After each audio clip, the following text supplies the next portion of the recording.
팔복으로 말씀을 전한 지 벌써 이제 5번째 시간이 됐습니다. 오늘은 긍휼히 여기는 자는 복이 있다라고 하는 말씀을 함께 나누고자 하는데, 사실 이 말씀은 그렇게 어려운 말씀이 아니죠. 누구나 쉽게 이해할 수 있는 말씀이기 때문에 굳이 더 자세하게 설명을 드리지는 않아도 되지 않을까 생각을 합니다.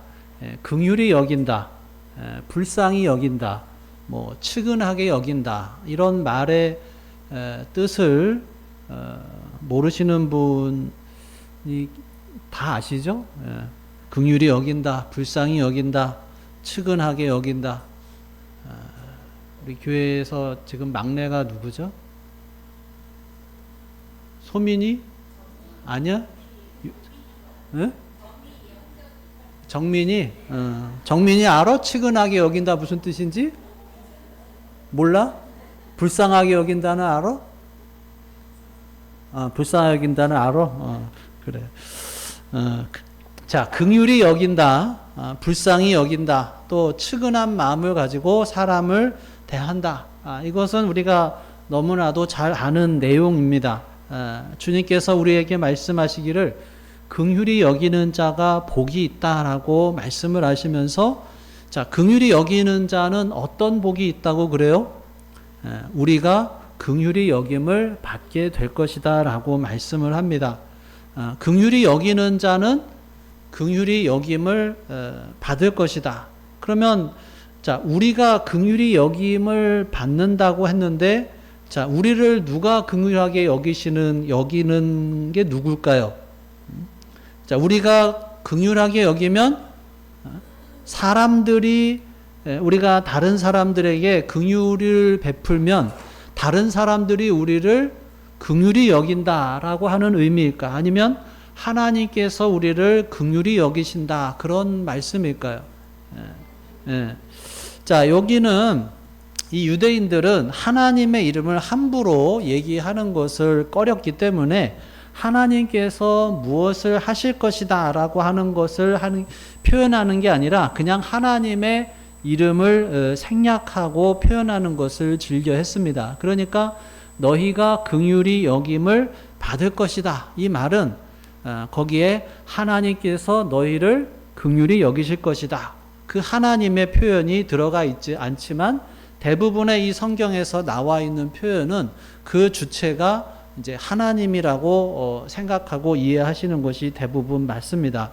그러니까 오늘 말씀을 어떻게 이해해야 되느냐? 우리가 다른 사람들을 향해서 긍휼하게 대한다고 하면 우리가 측은한 마음을 가지고 사람들을 대하고 자비를 베풀고 살게 되면은 하나님께서도 우리를 긍휼히 여기실 것이다 라고 하는 거예요.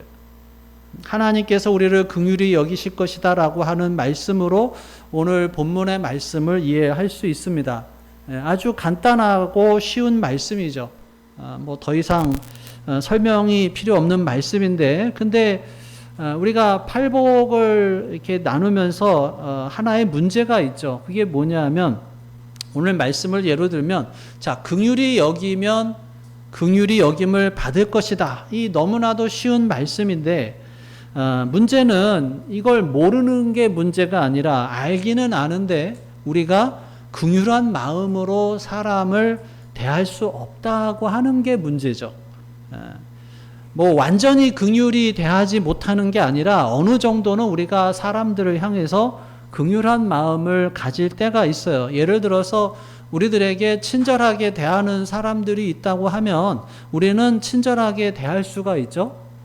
뿐만 아니라 나하고 아무런 관련이 없는 불쌍한 사람을 만나면 그런 사람들을 향해서도 우리가 도와주려고 하는 마음이 생기고, 또 가끔씩 자비를 베푸는 마음들이 우리 마음에 생기게 됩니다. 종종 자연재해를 만나게 되는 사람들이 있죠. 수해라든지 태풍이라든지. 그래서 그런 이재민들을 바라보면 사람들 마음에 또 불쌍한 마음이 들어요. 그래서 수재 의원금도 내고 또 그런 사람들 좀 도왔으면 좋겠다 하고 그러면 또 많은 사람들이 또 이렇게 돈을 십시일반 모아서 그 사람들을 도와주고 하는 그런 마음들이 있습니다. 자, 그런데 예수님께서 말씀하시는 긍휼히 여기는 자는 복이 있다라고 하는 것, 이 말씀은 단순하게 그런 사람들에 대한 긍휼만을 의미하는 것이 아닙니다. 자, 긍휼이라고 하는 것이 무엇이냐 하면 자격이 없는 자에게 베풀어주는 호의를 가리켜서 긍휼이라고 말을 합니다. 그러니까 호의를 받을 자격이 없는, 정말 마땅하지 않은 그 사람을 향해서 베푸는 사랑, 자격이 없는 사람에게 베풀어주는 은혜를 가리켜서 긍휼이라고 말을 해요. 좀 극단적인 예라고 할 수도 있겠지만 예전에 벌써 몇 년 됐죠. 한 사람이 감옥에서 추록을 합니다. 어떤 사람이냐면 2008년에 8살짜리 여자아이를 향해서 몹쓸 짓을 해서 그 아이로 하여금 장애를 입게 만들고 그런 파렴치한 짓을 했던 사람이 감옥에서 10년을 살고 이제 형기를 마치고 자유의 몸이 돼서 집으로 돌아왔습니다. 뭐 조아무개라고 하면 여러분들 아실 거예요. 어린아이에게 몹쓸 짓하고 그 아이로 하여금 평생 트라우마로 살게 만든 그 악한 악당에게 과연 긍휼을 베푸는 것이 옳은 것일까? 자, 이 사람이 출소하고 다음 해인가요? 생활이 어렵다 보니까 기초연금하고 기초생활보장급여를 신청을 해서 그게 허가가 됐어요. 그래서 매월 120만 원 가량의 복지급여를 받게 되었습니다. 이것 때문에 당시에 또 국민들이 어마어마한 반감을 샀어요. 그런 흉악범한테도 이 복지 혜택을 줘야 되느냐라고 하는 거죠. 여러분들은 어떻게 생각하십니까? 이런 사람도 복지급여를 줘서 혜택을 받게 해야 될까? 그런 긍휼을 베푸는 것이 옳은 것일까? 아마 그렇게 말씀하시는 분도 있을 거예요. 그 사람은 가해자고 그 사람 때문에 피해자가 생겼고 그 악한 그 피해자는 평생을 고통 가운데 살아야 하는데 그 악한 일을 행했던 가해자를 두둔하고 긍휼을 베푸는 거는 2차 가해가 되는 것 아니겠냐. 그 사람에게는 긍휼을 베풀면 안 된다. 여러분들은 뭐라고 대답을 하시겠어요? 자, 우리는 불쌍한 사람들을 보면 불쌍히 여기는 마음이 있어요. 가난한 사람들을 보면, 또 억울한 피해를 당한 사람을 보면, 또 정말 고통 가운데 있는 사람을 보면 그 사람들에게 도와주고 싶고 또 사랑을 베풀고 싶고 긍휼을 베풀고 싶지만 또 악한 사람에게는 우리가 긍휼하게 대하기가 어렵죠.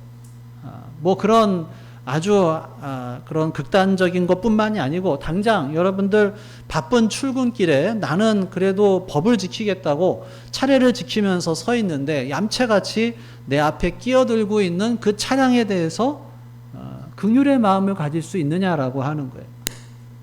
온 가족이 모처럼 식당에 가서 정말 맛있는 음식으로 즐기고 싶어서 찾아갔는데 가보니까 아주 형편없는 음식에다가 더러운 위생 상태를 통해서 그날 저녁을 망쳐버린 그 식당 주인이 있다면 그 식당 주인에 대해서 긍휼의 마음을 가질 수 있느냐라고 하는 거예요.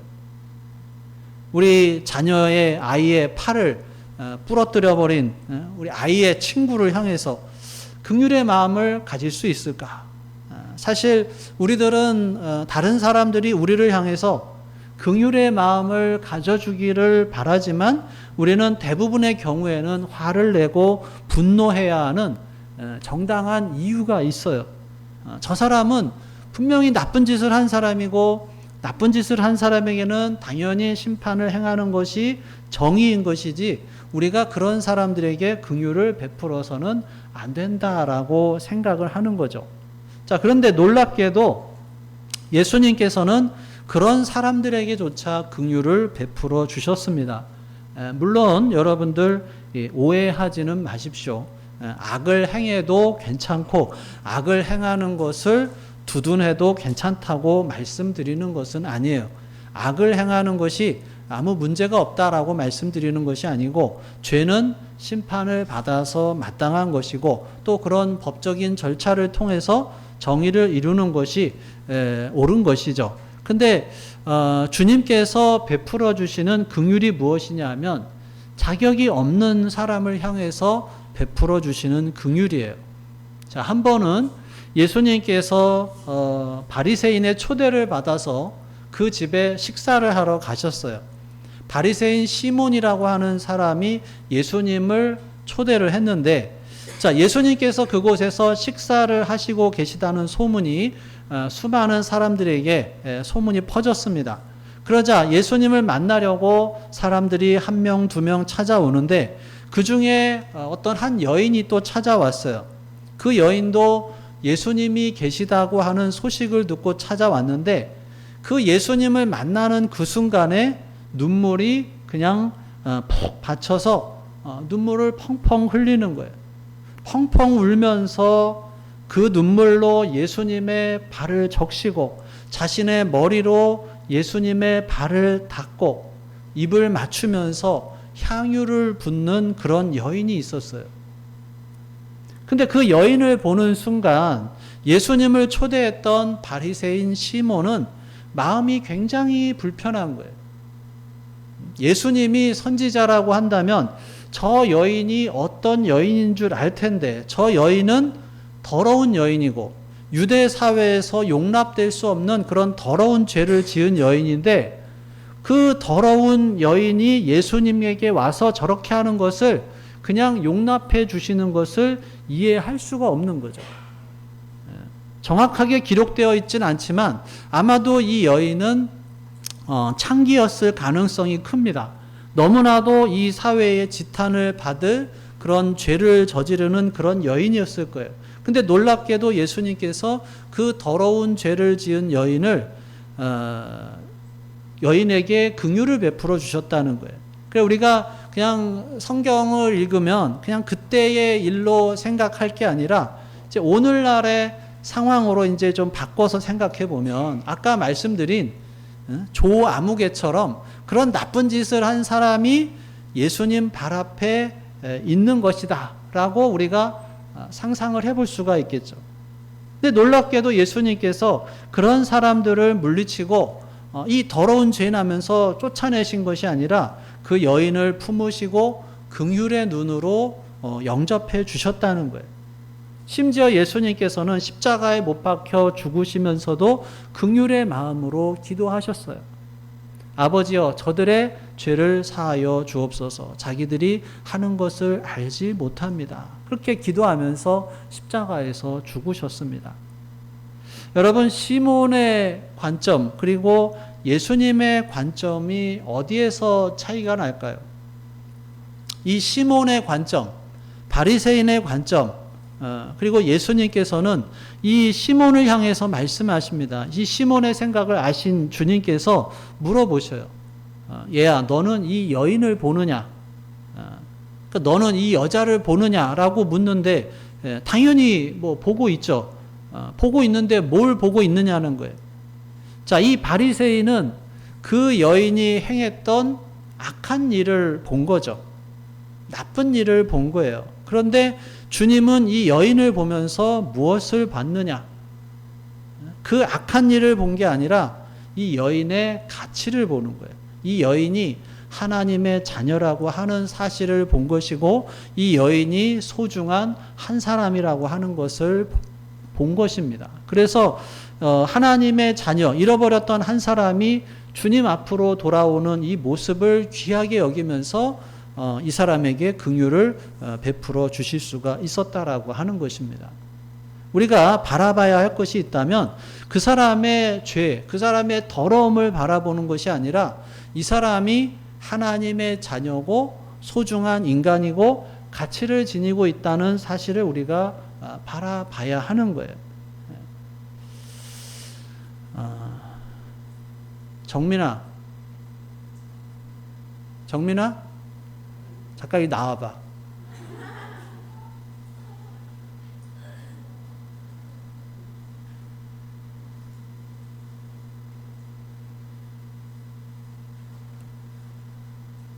나와봐.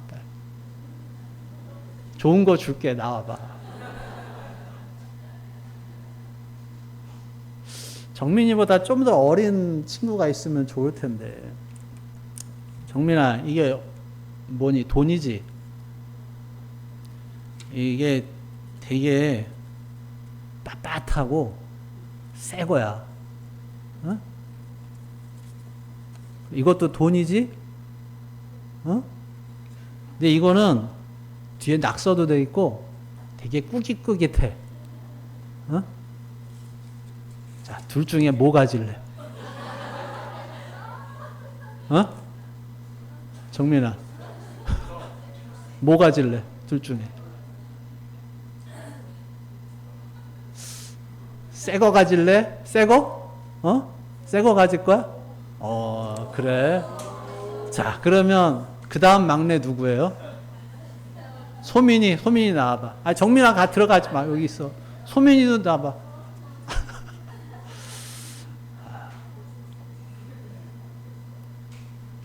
자, 소민이는 뭐 가질래? 새 거 가질래? 그래. 그러면은 저기 그 다음이 누구예요? 은호? 은호 나와봐.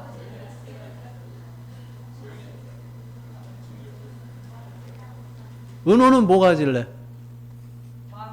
10,000원. 그래.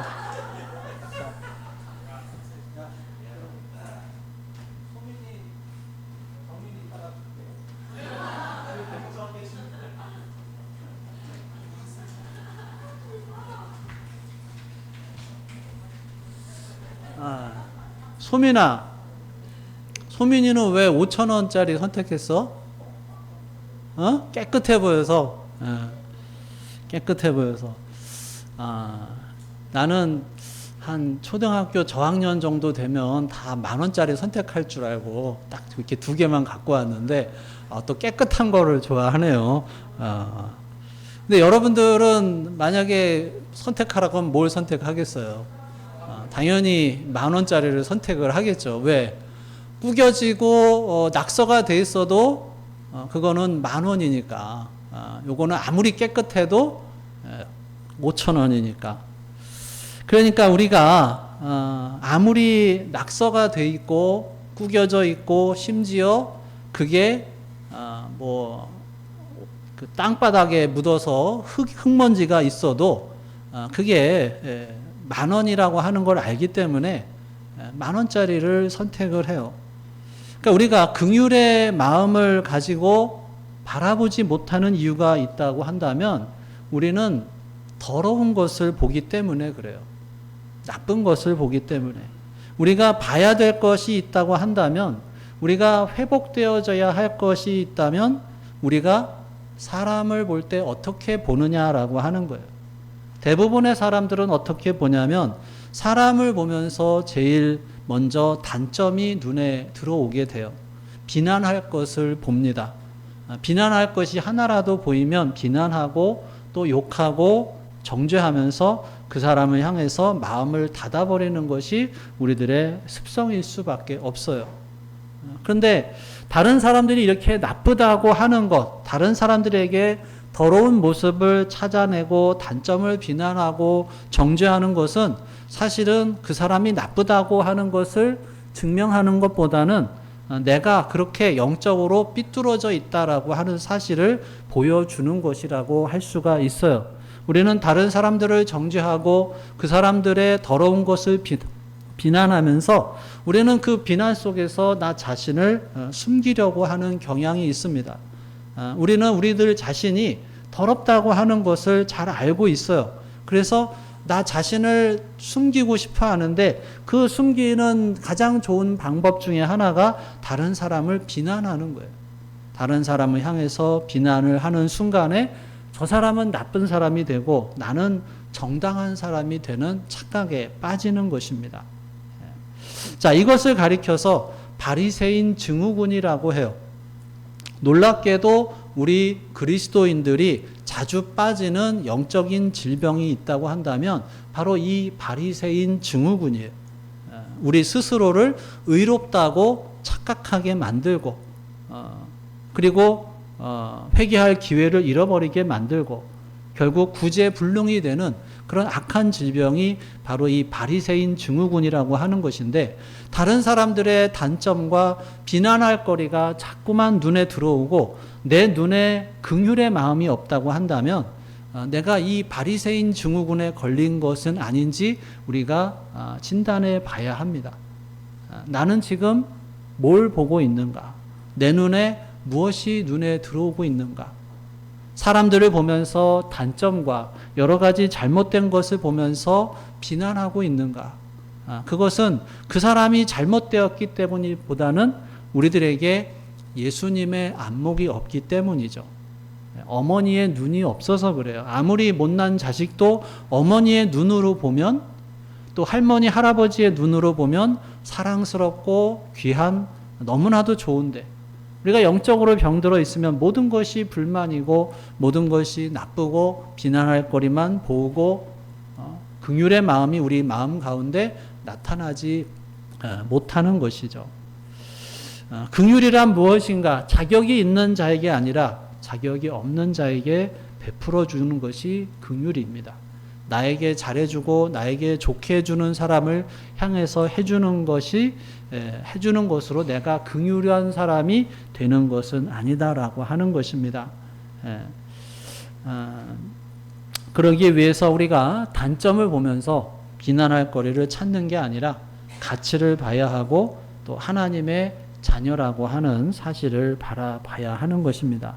만약에 그렇게 되지를 못하고 한다면, 우리 눈에 자꾸만 다른 사람의 단점이 보인다고 한다면 우리는 하나님 앞에 엎드려서 기도해야 하는 거예요.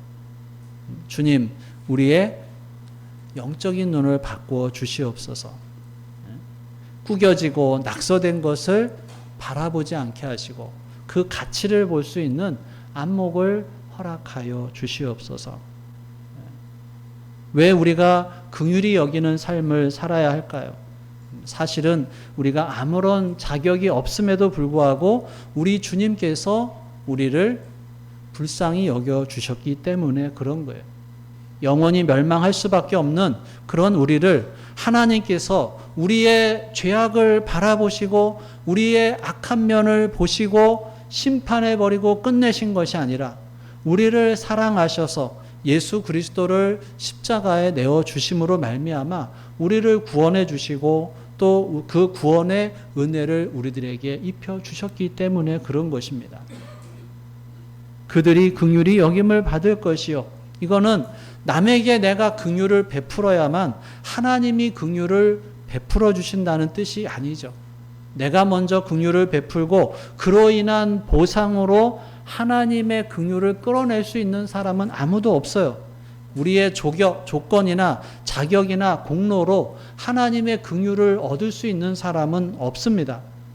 하나님이 나에게 베푸신 귀한 긍휼과 사랑을 체험하고 나니까 나를 향해서 잘못된 사람들의 허물을 용서할 수 있게 되고 그들을 불쌍히 여기게 되고 오히려 그들의 텅 빈 마음을 채워주고자 애쓰는 마음으로 바뀌어 나가게 되는 것입니다.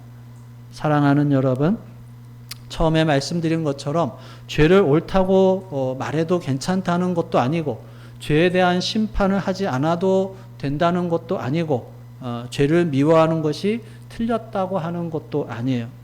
죄를 지은 것은 죄를 지은 것이라고 할지라도 그 사람에 대한 긍휼의 마음을 갖는 것이 우리 성도로서의 당연한 자세라고 하는 것입니다. 근데 안타깝게도 우리가 매번 여기에서 넘어지죠. 그래서 우리는 주님 앞에 나가서 기도해야 돼요. 주님, 긍휼히 여길 수 있는 마음을 허락하여 주시옵소서. 단점과 비난할 점과 화를 낼 요소만 찾아볼 것이 아니라 긍휼히 여기는 마음, 사랑을 베풀 수 있는 마음을 허락하여 주시옵소서. 이렇게 기도하며 나아가는 우리 모두가 될 수 있기를 주님의 이름으로 축원합니다. 기도하겠습니다. 오늘 주신 말씀 생각하며 함께 기도합니다. 나에게 주신 말씀이 무엇인지 또 내가 붙잡아야 할 말씀이 무엇인지 또 내가 순종해야 할 말씀이 무엇인지, 우리가 긍휼의 마음으로 바라보지 못하는 이유는 무엇인지 다시 한번 우리 마음속에 계시는 성령 하나님의 음성에 귀를 기울여 보겠습니다.